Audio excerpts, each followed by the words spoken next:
ओम गणेशाय नमः। ओम नमः शिवाय। मैं निखिल ज्योतिष आचार्य आप सभी का मेरे चैनल पर पुनः स्वागत करता हूं। आशा करता हूं कि आप सभी स्वस्थ होंगे। महादेव की कृपा आप सभी पर सदैव बनी रहे। ये वीडियो कर्क यानी कि कैंसर के लिए बहुत विशेष है, क्योंकि यह वीडियो है 8 से 14 सितंबर 2025 के साप्ताहिक राशिफल के बारे में।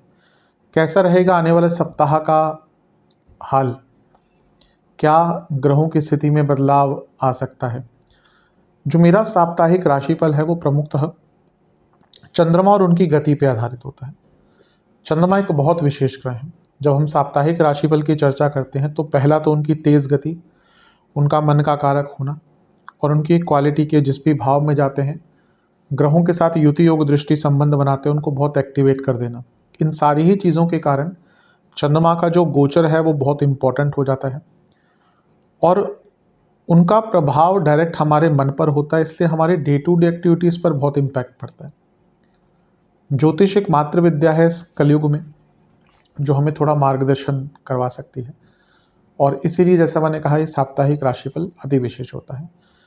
एक भले ही कोई भी राशिफल हो, मैं दूं या कोई भी दे, वो एक सामान्य आधार पे ही होते हैं, लेकिन एक जनरल गाइडेंस के लिए बहुत उपयोगी होते हैं। यदि आपकी लग्न राशि या चंद्र राशि कर्क है, दोनों ही गाइडेंस के लिए इस राशिफल को देख सकते हैं। जहाँ से आपको ज़्यादा सूट और रिलेट करता है वहाँ से देखिए। व्यक्तिगत तौर पे मेरा मानना है लग्न से देखेंगे तो अच्छा है। इनकेस नहीं पता है आपको अपना लग्न, तो आप अपनी चंद्र राशि से भी इसको देख सकते हैं। शुरू करते हैं। चंद्रमा आपके नवम भाव में आ जाएंगे यानी कि मीन में। ये होगा 8 सितंबर को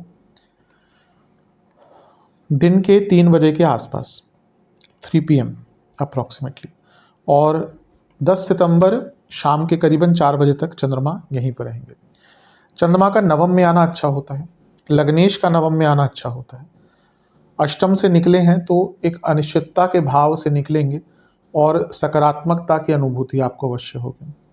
भाग्य का साथ मिलता है, रुके काम बनते हैं, लक्ष्मी की प्राप्ति होती है। हफ्ते का शुरुआती भाग अच्छा दिख रहा है। चंद्र मंगल योग भी बन जाएगा, क्योंकि मंगल देखेंगे चंद्रमा को, समसप्तक योग है और चंद्र मंगल मित्र भी हैं और मंगल आपके योग कारक ग्रह भी हैं। तो ये भी बता रहा है कि हफ्ते का शुरुआती भाग ही कई कार्य पूर्ण करवाने के लिए आ रहा है, यानी कि कई कार्य आपके पूर्ण होंगे।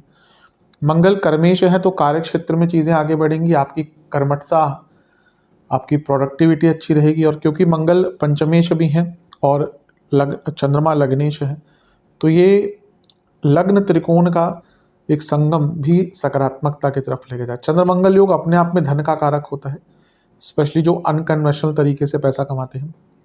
लेकिन यहाँ पर शनि भी है, उनको भूल नहीं सकते। शनि वक्री है और विषतोष बन रहा है और मंगल का प्रभाव है, शनि अष्टमेश है। तो पहला तो गुस्सा बहुत रहेगा, बहुत एग्रेशन, अपनों से लड़ाई झगड़े, बड़ों से लड़ाई झगड़े, बॉसेस से लड़ाई झगड़े, भाई बहनों से लड़ाई झगड़े, और कभी कभी मूड स्विंग्स बहुत होना। तो आई थिंक हफ्ते के शुरुआती भाग में केवल इस चीज़ पर आपको कंट्रोल करना है, अदरवाइज तो समय ठीक ही है। गुरु से केंद्र में है तो टेक्निकली गजकेसरी योग भी बन रहा है।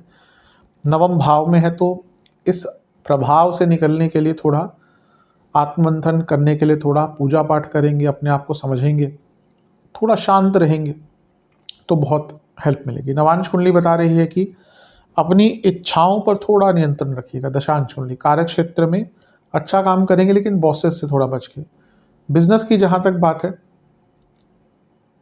ठीक है, बहुत बुरा तो नहीं है समय, लेकिन आप बहुत रिस्क मत लीजिएगा इस टाइम पे। लव लाइफ, बात कीजिए एक दूसरे से, आवश्यकता है उसकी, बहुत आवश्यकता है। बल्कि वैवाहिक जीवन, यहाँ मैं कहूँगा बातचीत ना ही करे तो अच्छा है। जिनका रिलेशनशिप है उनको तो बहुत कन्वर्सेशन करनी पड़ेगी कई मुद्दों को लेकर।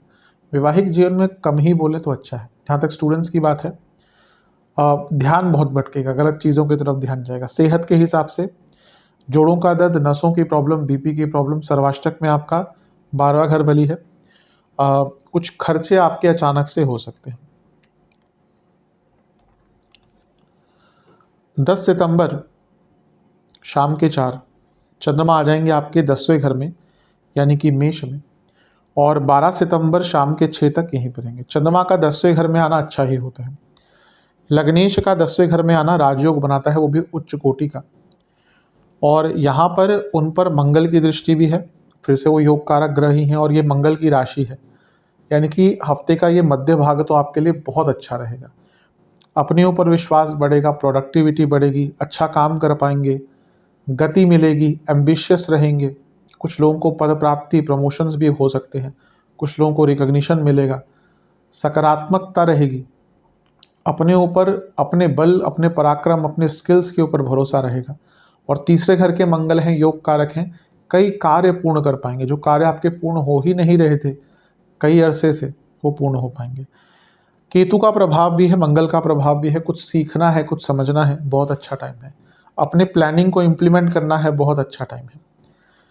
लेकिन चंद्रमा भी अग्नि तत्व की राशि में है, मंगल अग्नि तत्व के ग्रह, केतु अग्नि तत्व के ग्रह, तो थोड़ा सा ना एग्रेशन ज़्यादा रहेगा, और स्पेशली कार्य क्षेत्र में, तो उससे आपको अपने आप को बचा के रखना है। अदरवाइज तो देखें जो समय है आपका काफ़ी शुभ दिख रहा है। चंद्रमा लग्नेश होने के नाते चौथे घर को देखेंगे और मंगल कारक होने के नाते चंद्रमा को देखेंगे। प्रॉपर्टी खरीदना चाहते हैं, मंगल किसके, प्रॉपर्टी के कारक हैं, तो प्रॉपर्टी खरीदना चाहते हैं तो अच्छा टाइम है। नवांश कुंडली बता रही है कि अपने ऊपर विश्वास बहुत रहेगा। दशांश कुंडली कार्य क्षेत्र में अपने आप को प्रूव कर पाएंगे। बिजनेस, बहुत बड़े धन का लाभ दिख रहा है, नया बिजनेस स्टार्ट करना है, बिजनेस में कुछ चीज़ों को आगे बढ़ाना है, बहुत अच्छा टाइम है। लव लाइफ, बात सुनिएगा, अपनी बात कहने से पहले सुनिए। अगर व्यक्ति सुनने की आदत डाल ले और सुन के चीज़ को एनालाइज करे, यकीन मानिए कई रिलेशनशिप बहुत स्टेबल हो जाएंगे। वैवाहिक जीवन, अपने लाइफ पार्टनर के बारे में समझिए, उनके बर्ताव में जो चेंज आ रहा है वो तो आपको दिख रहा है, पर क्यों आ रहा है वो आपको नहीं दिख रहा, इस पर विचार कीजिए। स्टूडेंट्स, मैं कहूँगा थोड़ा मेडिटेशन कीजिए, मन बहुत भटकेगा, मन बहुत चंचल रहेगा, यहाँ पर थोड़ा सा अध्यात्म की साइड जाना पड़ेगा। सेहत के दृष्टिकोण से नसों की प्रॉब्लम बनी रहेगी, कफ रोग रहेंगे, लोअर बॉडी में प्रॉब्लम्स बनी रहेगी, और हड्डियों की प्रॉब्लम, लोअर बैक में काफ़ी दर्द रह सकता है। सर्वाष्टक में आपका 12वां घर बली है। जो लोग जॉब चेंज करने का प्रयत्न कर रहे थे, विदेश में जॉब ढूंढ रहे थे, उनके लिए टाइम अच्छा है। 12 सितंबर चंद्रमा आ जाएंगे आपके 11वें घर में, यानी कि वृषभ में। सप्ताह के अंत तक यहीं पर रहेंगे। 13 तारीख को मंगल का गोचर भी हो जाएगा, क्योंकि लंबा अरसा दोनों साथ में बिताएंगे। साथ में बल्कि एक मंगल का प्रभाव चंद्रमा पर रहेगा 14 तक, 14 तक मंगल या चंद्रमा यहीं पे, और मंगल का प्रभाव है, तो यानी कि ये मंगल का जो गोचर 13 तारीख को होगा उसका प्रभाव भी हमें देखने को मिलेगा, तो उनका भी आंकलन हम करेंगे। चंद्रमा 11वें घर में आ गए, लाभ स्थान के स्वामी हैं, तो लाभ अवश्य प्राप्त होगा, इच्छाओं की पूर्ति बहुत होगी, नए इनकम के सोर्सेस, आइडियाज़, अचानक से धन कमाने के बहुत अवसर खुल सकते हैं। चंद्र मंगल योग 13 तारीख से फिर से बन जाएगा, और मंगल योग कारक है, 11वें घर पर लग्नेश पर प्रभाव, यानी कि चंद्रमा पर, तो कई अधूरे कार्य पूर्ण करने के लिए बहुत अच्छा टाइम है। हफ्ते का मध्य भाग भी, अंतिम भाग भी बहुत शुभ है। मंगल चौथे घर में आ गए और चंद्रमा लग्नेश लाभ स्थान में है।